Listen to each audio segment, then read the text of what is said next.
这大家很在意。而另一件事情呢，则是我们必须要来看到，在国际间，最近的一个大新闻，亚万高铁呢之后要正式的来营运了，一带一路的指标工程。那当然呢，印尼在地的这个总统佐科威，对于东道主一定要来达成，而且呢，跟中国驻印尼大使陆康，两个人还蛮会的，因为呢，他们就用华为的新手机来合照，我们又看到华为了。因为呢，主要就是现在在整个亚万高铁正式开通之后，在高铁上头呢，他们是用华为这一边，它来帮忙他们建设了铁路专网，所以呢，就能够实现车辆的实时通信，还有一些调度等等的功能。而现在呢，其实华为大家看到了，他们重新回到了市场上面之后，不是只有手机这一步而已，5G、6G 开始往上走。现在呢，他们要推的是超低耗电的5G 的基地台。好，同时呢，他们也说这个很有可能是业界独家的一个方式，就是让它的耗电量能非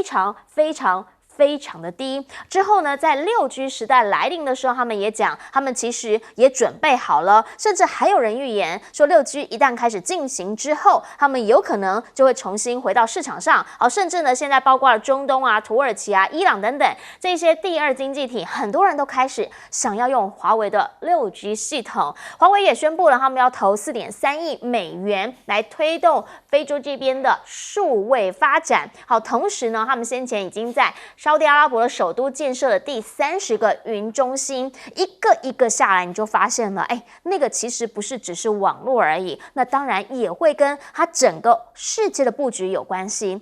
那美国看到了，当然得挡啊，所以你看到了，拜登现在说什么？他说，其实我们也有这个技术啊。他说啦，美沙要来合作开发5G、6G， 而且要超越中方。那北京当然是说中国的技术安全可靠，只是到底最后沙特阿拉伯会用谁的呢？现在华为呢，大家看到他们重新回到了市场上，最让大家比较惊艳的是，过往3年的过程当中，他们受尽了打压，好，可是他们还是有所突破，而且现在还发现了，他们连手机壳都有自带芯片。来看看这个画面，这个是有网络上面呢，有人就直接把这个他们的手机壳给拆解下来，结果就发现，哇，怎么连手机壳都自备晶片？说呢，这样子可以有效来帮助手机散热，甚至呢还开启反向无线充电等等这样子的一些讯息。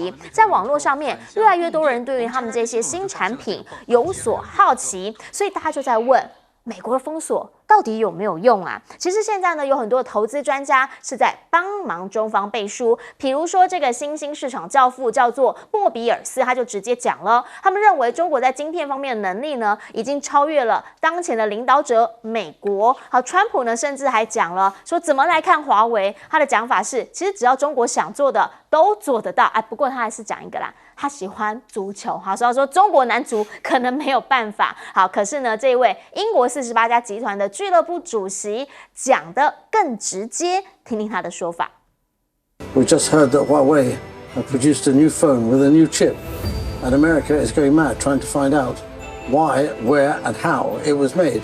I said, I told you when you banned the chips, all you've done is motivate the Chinese to make their own chips faster. So the Chinese ability to succeed, to educate themselves, to work hard is unparalleled in the world. 好，这一轮呢，大家看到了华为确实有所突破。现在美国讲了，说已经有告知中方，说10月份呢，他们就会更新去年开始进行的晶片出口限制。大家就在讲了，到底是比较松还是比较紧？因为先前雷蒙多曾经讲，其实美方还有很多对付中国的大棒，可是最近呢看下来，好像美中双方的关系有所缓和，所以到底是变得强硬还是再放宽呢？可是也别忘了，他们明年要选举，所以现在看到了他们的参院领袖下个星期说要去中方访问，甚至还说要见习近平呢。要讨论的是什么？讨论的是美国企业的权益啊，说美国被封杀这件事情不能不处理，美中双方好像各掐着对方的一个旗子，到底现在要如何来分析美中之间的高低？回过头来请教郑源委员怎么样来看？好，亚万高铁10月2号正式启用了，因为呢网络用华为的，所以就看到了他们呢连手上拿的都是华为手机。我不得不佩服这个中国驻印尼大使这么会宣传，这个时候拍照很多媒体都在，所以也顺便宣传高铁之外还有一个华为新手机，这个不经意的宣传效果会更好。一带一路的指标工程，亚万高铁绝对是其中的佼佼者，因为日本在越南盖不出高铁，然后这个他应该说。赖清德最喜欢的印度好像也盖不出来，吹牛吹个老半天。结果竟然是在印尼。印尼是一个地质非常特殊的火山型的地质，在那个地方竟然盖得出亚万高铁，而且运行的超过300公里的时速。你看呢，印尼总统佐科威，他不能再连任，可是他会开心的不得了，这是他一辈子最大的一个经济建设的一个成就。而亚万高铁接续下去还要拉到这个泗水，哇，更远了。所以对印尼的经济成长会有很大的贡献。这个既是印尼的成就，也是中国对外推动“一带一路”一个很了不起的成功的标志。所以双方面当然都会非常的开心跟宣传。华为在5G 跟6G重登霸主，应该不是新闻啦，这个是已经早就预料得到的。那美国当然会觉得像那个。雷蒙多讲的 ，I was upset。你看 upset 可多了，不止这一桩啊。为什么？因为你们所支持的 Nokia、Ericsson 或者 Cisco 基本上在这方面的技术都遥遥落后，而不是遥遥领先。那你未来要开发这个平台，他说你跟沙特阿拉伯合作开发5G 跟6G 的技术，我实在想不通，沙特阿拉伯有什么5G、6G 的技术？沙特阿拉伯自己要从中国进口华为的技术现在沙特阿拉伯的那一条高速铁路上面的无线电通讯就是华为设计的，所以我是觉得拜登是不是老到搞不清楚状况了这个讲这个话实在意义不太大华为的晶片当然是一个划时代了不过我觉得中国人也要把川普的话听进去了说只要中国想做的事都做得到，那这个晶片当然是其中之一。他讲了一句，除了中国的男性足球队，大陆的朋友男孩子腿抬出来好不好？这个实在是被川普这样硬生生的拴了一把实在是。那这个雷蒙多要对中国要进出口的限制，我们就睁着眼睛看还有什么把戏可以用这个美光刚刚开始被轻轻的禁了一下而已，没有封杀啦。那如果是大家要互相比来比去，那可能中国也会像太极拳一样来软的，那可是软的也会痛。是，来请教赖老师。我觉得印尼启用的这个亚万高铁开始商业运转了。对。也就是说，那个4成的时间也都过了，之前是免费的现在开始付费了那当然我们也就看到了一些外媒，像 BBC 啦，就开始都从负面的方式来报道。可是这个效果不大，因为印尼人觉得很骄傲，就好像我们台湾也觉得我们有一条高铁真的很方便，也很好。那印尼的这个高铁比我们还更厉害，它350公里速度更快价钱也很好。700，一般估计可能在600-700块左右的台币当然英国人说好贵好贵，可是问题就在于你从巴黎到伦敦的这条高铁看看多少钱，才几公里所以你就可以知道英国 BBC 的这个报纸实在是厉害为什么要在这个时候开？因为在这个月“一带一路”第3届高峰会议要开了，目前有130多个国家，我们也看到了很多国家看到印尼的这个高铁，其实都很羡慕，他们也都很想要。所以你看老挝的高铁，老挝的动车了，先开，接着印尼的高铁开了，我们看到泰国更挤了，马来西亚也开始有点心动的，越来越激动了我觉得这是一个“一带一路”里面布局布得非常好。非常漂亮的一个棋另外，华为为什么在这个时候突然间，尤其要在杜拜这么重要的一个地方，要展示它的低耗能的5G？其实就告诉你欧洲，也就是说你还是要用我的5G，对你是好的，因为欧盟一直在推气候要节能的问题，而我这个是最低耗能的5G。你欧盟如果还是不用，你德国如果不用的话，你们欧盟的人就等于是打自己的脸。最便宜、最省电的你不用，你去用耗能最大的 Nokia， 你等于是破坏整个违反世界的这个气候暖化的一个问题。我觉得这是推得非常好。6G 美国人说要跟华为拼，我觉得还差得太远了。这个可能性实在是不太大，我们就不太管它哦。是雷蒙多还有多少工具箱，你就尽管拿出来，给你美国的时间跟空间已经不会很多了。我觉得你的工具箱都已经耗尽了，所以不要玩这种谈判的这种手段。为什么？因为用这个东西来钓，说要习近平11月到这个。11月到旧金山，说谈完了以后，我们再决定要不要开放。因为他说我们现在肯定要延到这个旧金山的 APEC 峰会以后，我们才决定用这个来调。我觉得你们的智力也真的是不太高明啊。是，来请教一下玉芳委员。美国对中国大陆的打压是会持续的。因为他以前打压过日本，打压过这个西欧的国家，像法国这些。因为美国就认为他就是世界的霸主嘛，那你们任何人想要取代世界的霸主，他当然要对付你啊。要中国大陆窜得太快了啊，又窜得太高，美国当然要对付。这个是不完全是因为美国特别歧视中国大陆，或是特别恨他，这就纯粹就是国家利益的问题了哈。那我觉得中国大陆就是要多几家像华为这样的公司了。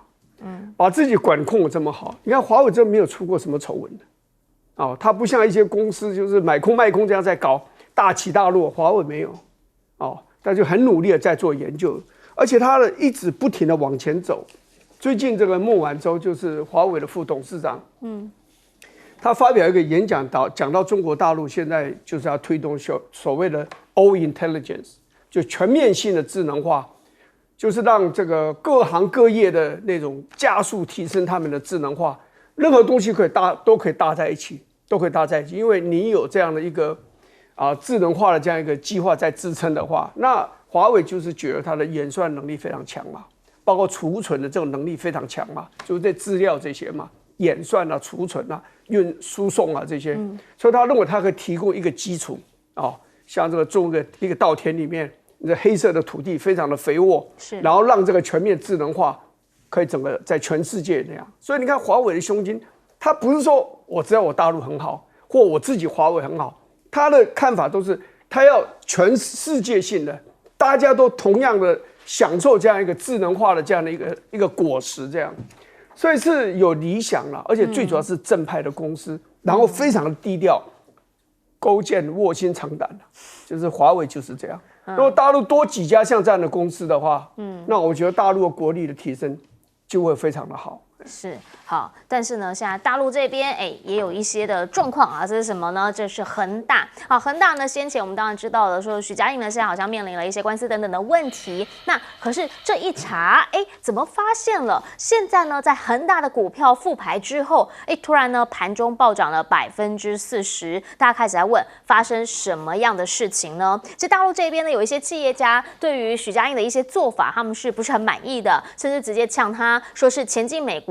债留中国。好，最主要的关系呢，是因为他在美国这边用法律来进行破产保护，然后儿子、老婆通通移民美国，然后再发债。他认为这样就会把这一些中方资产变成了美国人的资产。也因为这样呢，所以大家就开始在看许家印他这一连串的动作，然后也有人呢就把他拿来跟任正非来做对比了，说这两人都是失业后才创业，但他们所作所为截然不同。说到许家印过往确实有些争议了哈，包括什么？包括呢他过往他们集团的高官呢，据说是蛮奢靡的，包括只吃进口水果啦，或者是说呢开会的时候在北京想喝个广东凉茶，他的秘书是半夜去跑人家的凉茶店的门，打开之后第二天坐第一班的高铁送回北京等等。好，这一些事情呢，现在都在网络上面有在流传，甚至呢还说他们有跨界经营歌舞团。好，这里面呢甚至还是许家印他自己来挑的。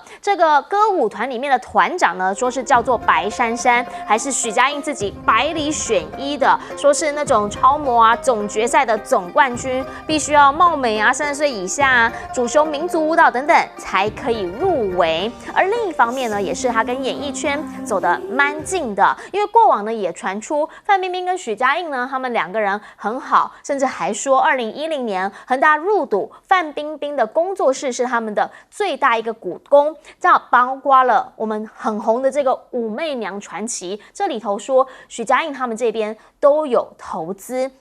这一连串的事情，当然就让大家开始在看，到底发生了什么事？许家印现在呢，他已经面临了很多这官方的调查，可是恒大呢，恒大现在破产了，面临破产危机。外国媒体比较担心的是，因为它很大，好，这件事情不是今天才发生，过往就曾经发生，会不会造成现在这一波让房市又再次的有波折？要知道疫后经济，国外当然很多媒体对于中方的疫后经济的复苏量能、动能，很多都打上了质疑，所以他们说这个时候 Wall Street Journal 讲的嘛，对恒大出重手，会不会又给企业泼了一盆冷水呢？甚至也有说房地产市场会不会过往的几个月或者是未来的几年会拖累到他们的经济增长？当然大家对于中方的经济疫后经济复苏有打一个大问号。好，但是呢也要带你来看到的是这个11长假人潮真的还是让大家有点惊讶。好，比如说啦，过往都会看到塞骆驼，对吧？今年这个塞骆驼呢，说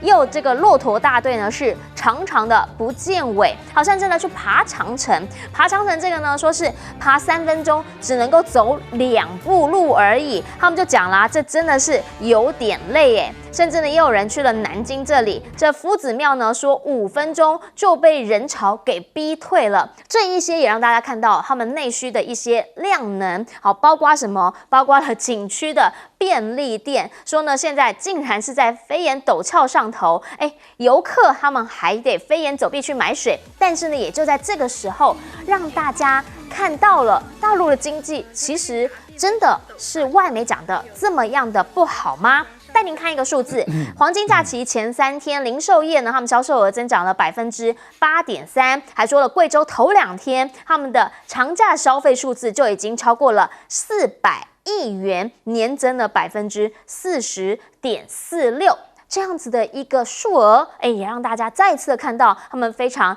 惊人的一个消费力。好，但是回过头来，我们也想要问，好，到底呢现在他们整个的经济状况是怎么样？因为恒大现在在查，好，可问题来了，为什么在查的时候还会突然之间，经济又回来，盘中还可以涨40%，发生什么事？请教郑源委员。我觉得很多的外媒都是外行人在写新闻啊，夸大事实啊，因为他们没有受过专业的经济学训练啊。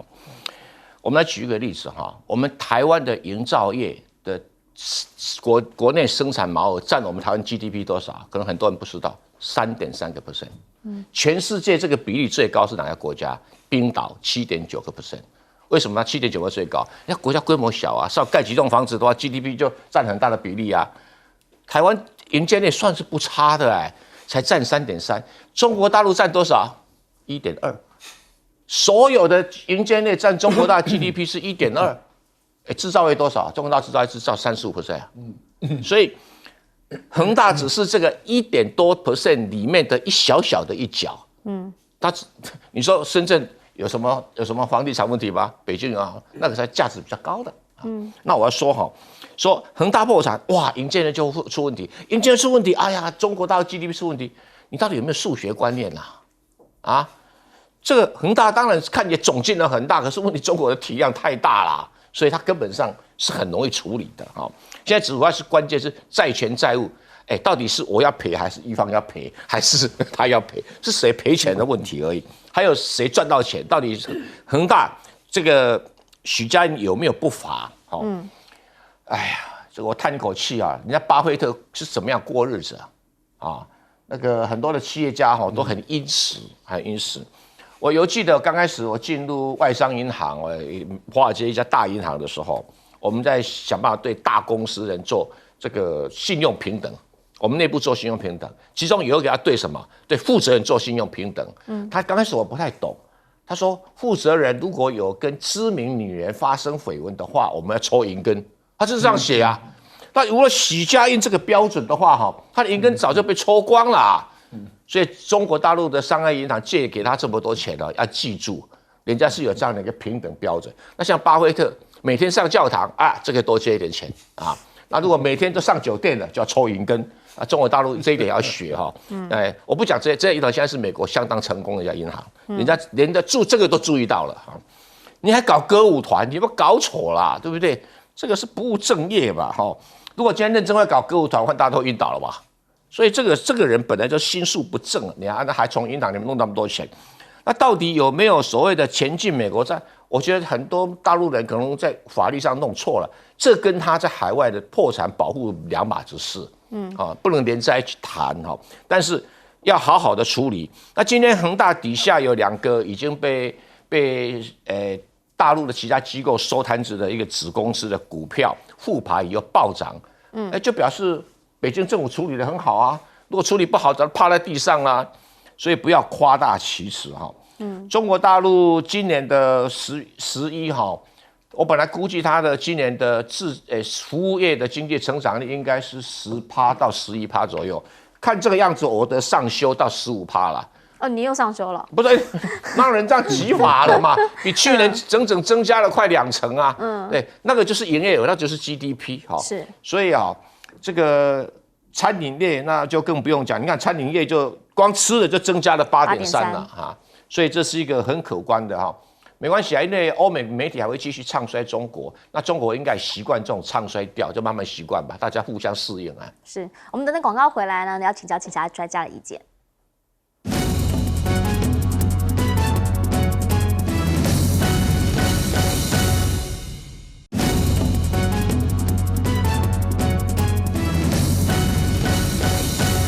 好，我们刚讲到了恒大到底有没有可能对于中国的房市造成影响，很多人很在意了。我们要请教玉芳委员。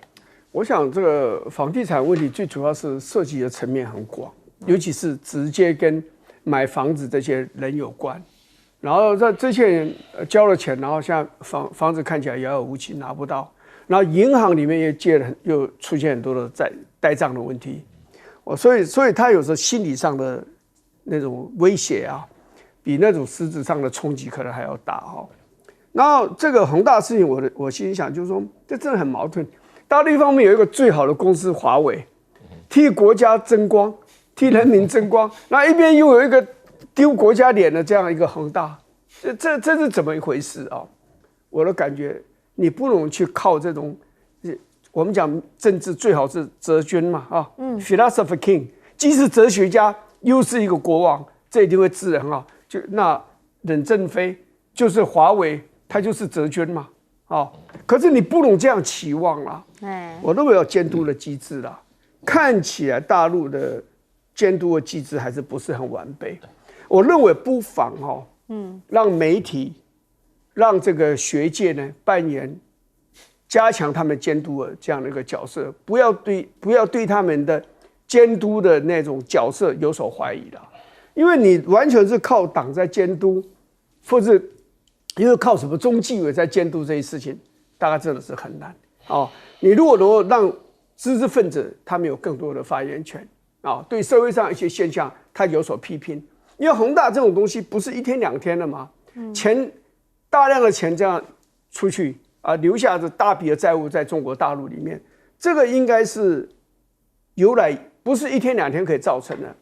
那如果媒体他们的嗅觉比较敏锐，他们如果及时发现恒大有一些不正常的现象，譬如说养歌舞团，你这个老板还有一个老板不当，你怎么当个歌舞团的团主，团长以此为荣吗？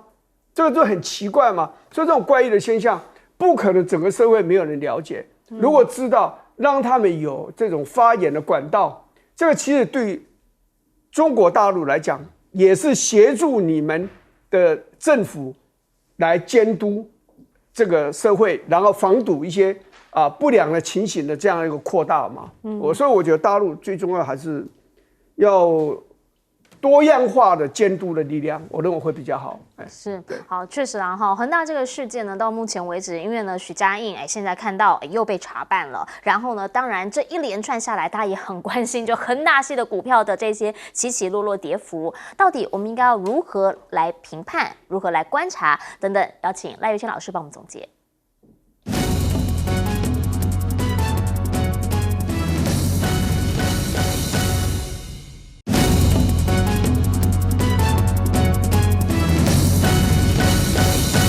好，我们节目最后邀请赖老师来帮我们总结。对，我昨天有看到黄鸿升啊，这位中国大陆的企业家，他在讲述这个许家印的过去的种种，怎么去掏空他们同行的人的钱啊，例如说他们跟他们借40亿去调头寸嘛，哈，那么然后说那我年利率15%，哇，这个是年利率15%，这个是很高的利息啊，很高。然后那个钱过去以后就出不来了。然后也要不回来了，利息也没了，然后他也曾经跟人家借，也是一样周转200亿，也都一样血本无归等等的，他讲了很多，然后他有谈到，就是说他碰到中国大陆的底线，就是大陆已经早就开始已经感觉，就是说他的经营已经有点问题，而且有可能会影响到中国大陆的建筑业跟银行、金融业等的这些问题，但是因为他的资产遍布太多嘛。而且他有200多个地方都有这个项目在拿，那他有提到，就是说他们给他时间去处理，就是说看能不能把这个危机，因为有的时候如果说你已经有房子在盖了，然后你本身如果没有不法的，你只是短暂的资金的调动有问题的话，那这个东西可以给你时间去处理，因为这段时间确实疫情期间经济比较不好，卖的比较不好。那这个是可以理解的那给你时间，可是等到发现他在掏空，就是发公司债，但是在海外的资产却在增加水位，那这个时候就已经感觉不对了。那因为当很多的中国大陆在经济不好的时候，他们很多公司都把海外的房地产在拍卖处理，然后把钱调回来，来补国内的这些不足的时候，怎么他是相反操作？在这个时候就已经感觉不对。然后又发现他家人开始用外国的护照等等开始移动，那么当然在最后的时候就杀手锏就出了以后就把他控制住了，然后就把他逮捕，然后他的儿子也把他逮捕，可是他太太逃出去了，对，那他太太前妻了，对他们已经法律上面不是夫妻了，但是当时就有律师很明白的说没有用，因为他出去的时候，他们是共同的创办人，所以他前妻即使跟他离婚，那么债务这个部分也要追讨回来。那目前来讲是要看查他不法到什么程度。以大陆来说的话，如果他不法的情况很严重，然后亏空的情况很严重，那事实上他们在经济罪犯里面有到死刑的，他们并不是说像台湾经济罪犯没有那么重。大陆的经济罪犯是可以到死刑，到很严重的。那就看到时候他太太即使目前。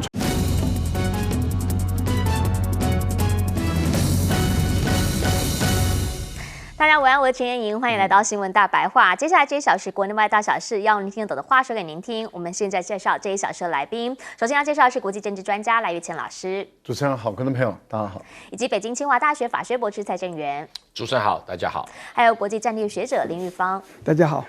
一开始要先带大家来看到的是现在我们以前常听到新南向，这新南向目前成就到底如何呢？目前审计部有一个报告啊，他说，哎呀，出超下滑是应该要来检讨，说最近5年我们对于新南向国家的贸易是呈现下滑趋势的。不过呢，在这个时候要接手的人会是谁？当然就是现在在选总统赖清德啊。赖清德他现在又再一次发表了他的产业创新还有国际布局这个主张是蛮大的，是什么？是说呢要抛印太设科学工业园区，什么意思？其实这有点接续跟新南向有关因为他讲的是什么？是不止呢在我们印太这边，还包括了日本、美国、欧洲。说他过往听到这些新南向啊，在这些海外这些台商啊，给他一些建议，他就知道了，说我们现在应该要在这一些地区推至产业园区，我们要发展海外的创业中心，甚至还说了要5大产业，这当中包含了半导体、人工智慧、军工、安控、通讯等等等等。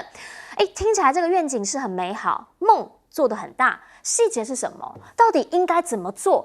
这件事情跟新南向那个时候我们听到新南向的时候也觉得很棒啊，但实际执行之后，大家发现跟我们想象的不太一样。那大家就在问了，是不是提振特？你讲个具体一点的嘛。现在呢，具体一点会是什么？好，再讲前建国造。前建国造呢，现在我们知道了，我们的海鲲军舰日前呢已经说做完了之后呢，要来正式下水。但是现在呢，也出现了这么一个新闻，这是来自我们的中央社讲说，我们这个前建国造第一艘造出来之后。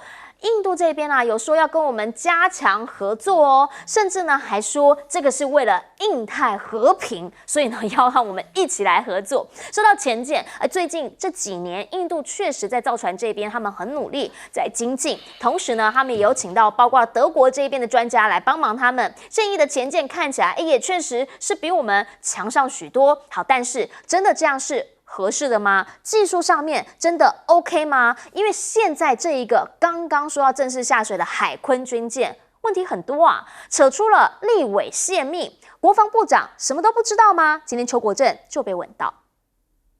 黄曙光咨询委员，他讲说，在潜舰的过程里面，有一个立委一直在扯。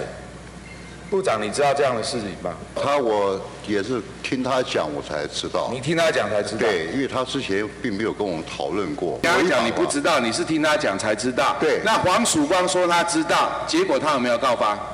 不是，他有没有？他没有告发，视为渎职。他并没有跟我讲。没有，我会替你蛮抱屈的啦，因为你离总统府的距离有点远。到底内容是什么？真的是这一口气憋7年吗？如果是这样的话，到底为什么事发第一时间？这跟国防安全有关系，这跟外患卖国等等都有关系耶？真的是这样吗？还是两个彼此之间有所谓的新仇旧恨？好，为什么会这样讲？来带您看到这个报道，去年1月的报道，那个时候的标题是什么？是写厂商内斗，说军火商有神秘的运作曝光，这里面就提到了爆料的英党。好，那个时候出来爆料就是谁？看看名字，就是马文君啊。马文君说他收到了一些爆料英党，总共有16个，里面就有牵扯到了郭喜啊。同时呢，那个时候他也把这一些证据通通都交给了检调。那我们就要问，如果那个时候他具名的检举，那个时候的检调有没有查？有没有相关的内容出现？那个时候跟现在到底为什么突然又爆出了说马文君有问题？如果那时候检调有介入的话，这么重要的一件事情，到底现在您掌握了多少？马文君现在就讲了，他说了，就是对于郭喜来说呢，他说这个先前尹清风案呢，他是涉案人之一，甚至呢还提到了说郭喜在外头呢是自由进出海军司令部的，甚至呢还在外面夸口可以直达天听，两边开始对上了。民进党这边则是立委也跳出来帮忙说话，他们说马文君基本上你就是故意的，因为呢你曾经提案删减75亿的前建预算，甚至还说为什么一个小小立委可以发挥这么大功能，是因为国民党在后面挺他。现在呢他们的选将甚至还要串联挺台护国声明，说要挺潜舰战队。不对啊，这个连接到这边，难道这一切又跟选举有关系的吗？选举年这么一些事情，大家要知道的是，说什么都很敏感。当然，前建国造，我们非常在意的就是用我们的钱，用我们的纳税钱，还有用我们的国家安全相关等等的战略，这个都是息息相关的。而现在牵扯到了选举，大家就开始在思考，会不会是因为先前呢这个虹吸效应拖累了赖清德的选情，他就是必须要打第2名的，才能够让这个2、3名能够彼此之间有平衡嘛，让他站稳第1名嘛。高虹安确实已经把柯文哲给拉下来，所以现在呢，当侯友宜民调上来一点点，要转向马文君吗？整体事件现在看得出来，大家是非常在意的。您看到现在这几天的网络声量，一天就破3万。法务部长讲的高检署他会分案调查，但就如我们先前说的，这个案子有很多的内容，其实不是今天才有，去年就开始有人爆料了。请问高检署，请问我们的检调过去做了些什么？现在您又了解些什么？回过头来请教育方委员怎么样来看？好，现在呢，过往我们听到了新南向，觉得梦很好，梦很大。现在赖清德给我们的梦更大了，他要设的是印太科学工业园区。我先讲这个，如果说潜舰要跟印度去合作应该不是一个很好的选择了。印度自己当然它有核子动力的潜舰，大概有2艘他自己建的。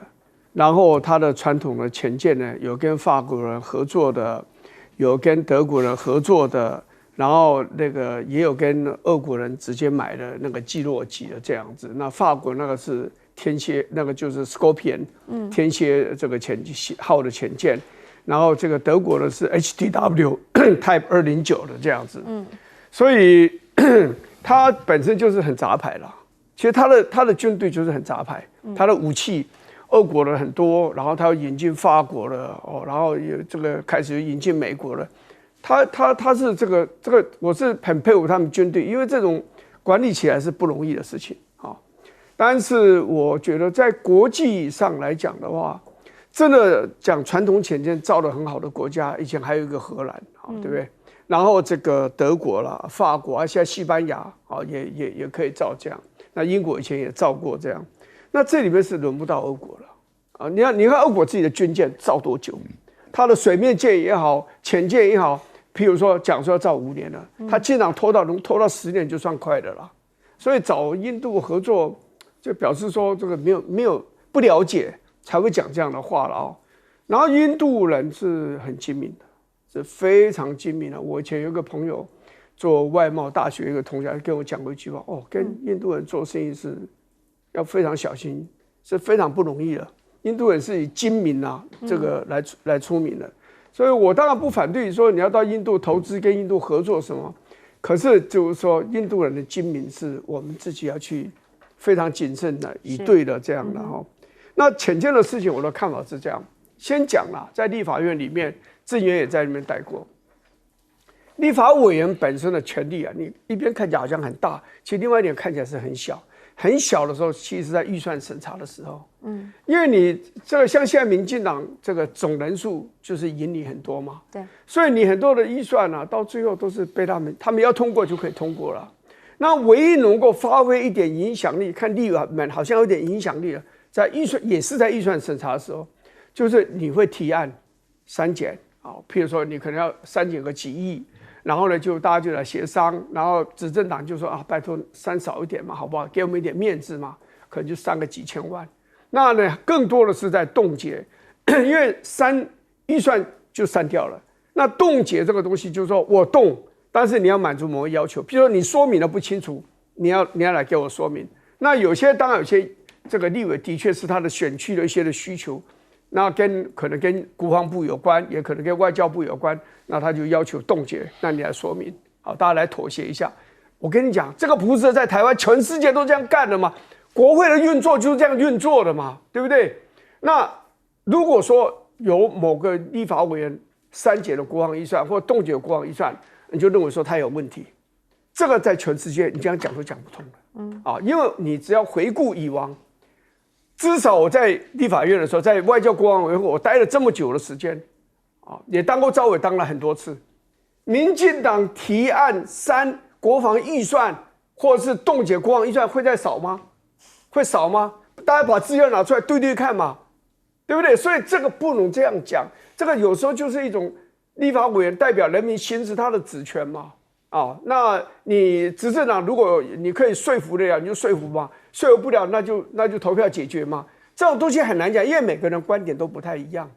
那譬如说你买武器，有人认为你不应该买这种，那你坚持要买这种，他当然就提案删除啊。但他不是不希望台湾的军事力量强大，而是觉得你应该买更好的武器，对不对？譬如说当时买基德舰，很多人都反对啊，因为基德舰是原本要卖给伊朗的嘛。后来就停止卖给伊朗嘛，然后呢就隔了好久以后就稍微整修又卖给我们。有人认为我们要买就神盾舰，那他提案上基德舰，你能够说他不爱台湾吗？搞不好他比别人还爱台湾，才认为说不应该买基德舰嘛。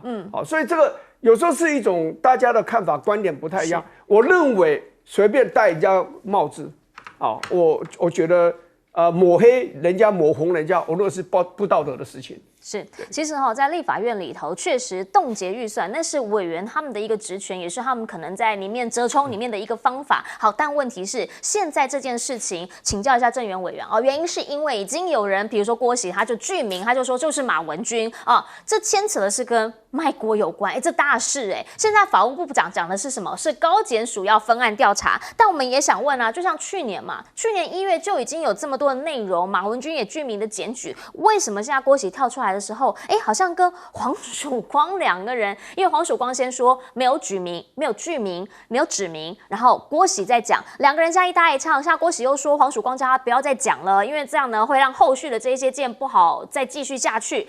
到底发生什么事？我觉得今天这个题目，我跟民进党看法几乎是一样第一个，到印度请印度来帮忙做潜舰两岸都赞成，因为大陆觉得你印度帮台湾做潜舰它消灭这个潜舰成本比较低，所以大陆会赞成，台湾也会赞成，因为台湾的海军有郭喜这种人，随时可以进驻海军总部这种军火商台湾很多人他当白手套，很多人可以赚到很多钱讨我们纳税人的钱不是2个都皆大欢喜有什么不好嘞？这好事一桩要赞成，不可以反对。再来这个赖清德说要到印太普遍设科学园区，这是好事啊！为什么？蔡英文已经把台积电弄到亚特兰大，亚特兰大就是台湾的科学园区，不是吗？那好啊，再把台积电搬去印度啊，亚利桑那，对，亚利桑那不是很好吗？对不对？蔡英文都很开心啊，对不对？美国很开心啊，再把台积电高雄不用盖了，搬到印度去，搬到越南去，我们就亚太科学园区啊，有谁什么比台积电工厂更科学的？没有啦，为什么不啊？而且台积电去的时候，旁边所有的那个连上下游厂商都可以去啦，这样也好啊，掏空台湾就一起掏啊，对不对？就这么干啊！赖清德的印太工业园区就是掏空台湾最好的方法，他准备跑路了，是不是？这个实在是很好笑的事情了，所以他既然有这种动作，我也赞成啊。然后蔡英文他就博士论文就可能是假的啦，这个也没什么稀奇啊。他讲说，我们南太很成功啊，对不对？然后审计部，审计长可能官位不保审计长说这个我们这个出口下滑啦，对不对？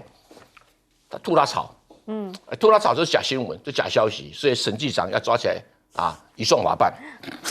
至于这个把马文君的案子分案，我赞成，但是不能只分案抓马文君抓郭喜，因为录音带我昨天晚上听到了，郭喜什么跟那个国外厂商呛虾呢？没有我同意你台船都进不去。哎呦，他是黄喜光的代理人呢，他是黄喜光的代理人，他除了开赌博生意以外，还可以做军火生意，而这个军火生意自己没有军工厂，这什么军火商？我们说雷神，我们说波音，我们说那个诺克希德，这种军火商是有自己的军工厂军工厂、军火工厂，郭喜有没有？没有难道他是黄某某的白手套，还是这个蔡某某，还是赖某某的什么的人头吗？不然怎么会这么嚣张？怎么会当顾问？顾问到说嚯，呛虾呛得很大虾在录音带我以为是黑道在恐吓那个什么债权债务人呢，他真的对那个老外超凶了。那个老外说潜舰专家，什么叫潜舰专家？就可以拿好几亿的所谓的顾问费的预算，然后这个左右采购这个我们国外买回来的东西，可以自己组装潜舰。这跟乐高玩具有什么不同？没有不同啊。如果你今天说洛克希德帮我们做，雷神帮我们做，他工厂那么大，公司那么大，有保证我们现在谁来保证我们的品质？好，我们找印度总理莫迪来保证，也是蛮好的所以荒唐透顶。然后江启臣很客气的问邱国正，邱国正一问三不知那更不用讲我们的行政院长消息已经出来好几天了，一问他说我刚刚知道。那马文君3光75亿的潜舰预算有什么了不起啊？没什么了不起啊！你以为每一个预算你行政部门不管你马英九要通过，没什么了不起啊？我3个总统府整笔预算全部砍掉最后妥协说砍1/3啦。是。好，其实在刚刚这一连串下来，当然有非常非常多的疑点啦，包括了这先前这讲到论文或什么的话，其实这个就是总统府这边已经有过相关的澄清啦，说一切呢，这基本上都有一些合法证明等等等啊。但是呢，其实大家比较好奇的是中间这一块，要请教赖老师因为郭喜他现在也上了很多其他家的媒体强调的是什么？强调的是说我现在根本就都没有在做这些事情啦，生活都很单纯啊。那同时呢，他也在讲了，他现在会跳出来讲这一些内容，是因为他认为这当中有很多的不法的事情，他必须要来披露。但问题来了，过往当中，他跟马文君2个人曾经因为同一个案子也对上啊。我觉得有没有不法，我们应该要问几个问题。第一个，在整个潜舰的这个国造案的过程中，马文君有没有从中获得利益？我觉得这个要问的就是整个潜舰的过程中，谁获得利益，谁参与这个案子，从开始立案，然后开始去找外商，然后开始去承建，然后谁经手这个案子，这个钱拨到谁手中？很明显的，马文君是被摒除在外的，所以不可能。那他是尽他立法委员的责任，要为人民来监督这整个过程中有没有不干净的事，有没有违法的事。我觉得本来立法委员本来就应该做这个事嘛。我们现在要问的是，民进党为什么没有一位立法委员跟马文君一样，站在马文君这边，站在我们人民这边来监督这个潜舰从立案一直到今天，整个过程中谁有没有收钱？我觉得钱一直在支了嘛，这个钱已经支出去很多一部分，到底钱都支到哪里去？我觉得这个才是我们要追的第一个问题。那第二个，民进党的立委就说，马文君一个人就控制了这个潜舰原来的预算75亿等等的那我们要问的一个问题就是，马文君一个人没办法控制，国民党也没办法控制，因为在外交国防委员会里面，民进党的人数还是比较多。在这个情形下的话，如何一个党一个人就能够控制？这不可能的事嘛。那我们再问第二个问题，就在于蔡英文从上来的以后，他每一年的国防预算增加100多亿，而且在增加这100多亿中，第2年又增加100多亿，到今天为止，整个国防预算已经超过我们国家总生产额 GDP 的2%，每一年一直增加预算，每一年一直增加预算，到今年已经到6000多亿了的预算了。那请问这个钱用在哪里去？这么多的钱一直在花，花在潜舰上，不知道花掉多少钱，这个钱都流入哪里去？好，那今天黄曙光已经站出来说，他知道谁是卖国立委，他知道谁是奸商，谁是出卖国家利益的人。那你今天邱国正之前不知道，但是在被江启臣质询的时候，你说你已经知道了，你要不要启动你的保防单位跟你的反情报单位，要黄曙光来配合协助调查？应该要做了吧？是黄曙光，你应该把你知道的都讲出来了，你还问媒体说，你们自己去想吧。你既然已经知道了，有证据了，而且你是国家安全委员会的咨询委员，你就应该要配合检调单位完全调查。我觉得如果他不配合调查，就代表这个人卖国。因为这牵扯的问题是非常大除了是1000亿预算之外，后面他说还有7、8艘在等着呢。那我们就必须要知道，那现在目前的问题是什么？你要说真的只是人有问题，人谋不臧的话，那个人到底是谁？先揪出来啊！那为什么不直接查呢？